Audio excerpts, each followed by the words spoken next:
Hey Mom, if there is one thing that you and I have in common from being raised in the southern United States, it's that you and I both love grits.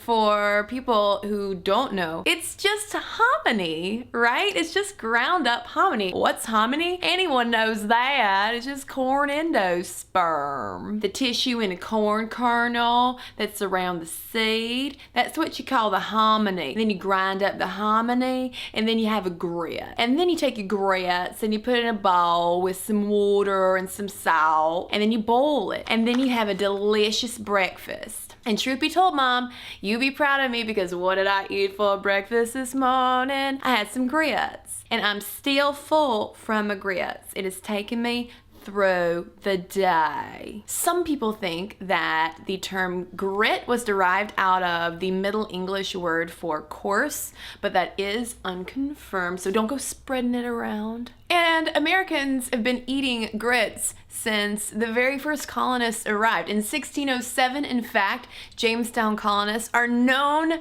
to have sat down to a hearty meal of grits after they got out of the boat. Now I can imagine that if you were a colonist in Jamestown in 1607 and you had just gotten to like basically giant woods after a terrible ride on a boat and you sat down to a bowl of grits, you would think to yourself, can I catch like a boat cab back to England maybe? And Southern colonists in particular were known to have brought over grits on the boat and pigs, which means that they had the foresight for the classic Southern breakfast of grits and bacon. You can chop up your bacon and you can put them in your grits, and then you have bacon grits. And then if you melt some cheese on top of those bacon grits, well, you just got yourself a casserole. But I also have some bad news about grits, Mom, and this is actually why I wanted to bring this whole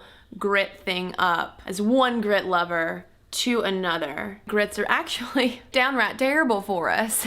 Say it ain't so. And this is based off a little internet article that I found today. It's called 7 Foods a Nutritionist Would Never Eat. And this doctor calls out grits. Another hyper-refined carbohydrate. Grits are the small leftover pieces from corn processing. Yeah, tell us something we don't know, Doc. They contain a minute amount of fiber and no essential fats.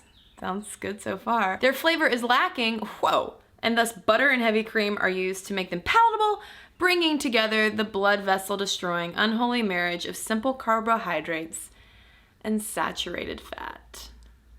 Did I mention that I had grits for breakfast? But Mom, even though, come to find out, the childhood staple that you raised me with has absolutely no nutritional value, I know that you're gonna be the honey badger of grits and keep on eating them, because if I could characterize you as a foodstuff, it would be a heaping bowl of grits. Oh, I'm a grit.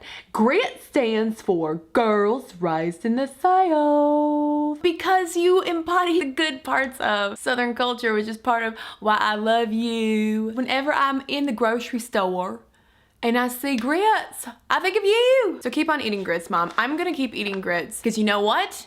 I bet they're at least better than grits with bacon.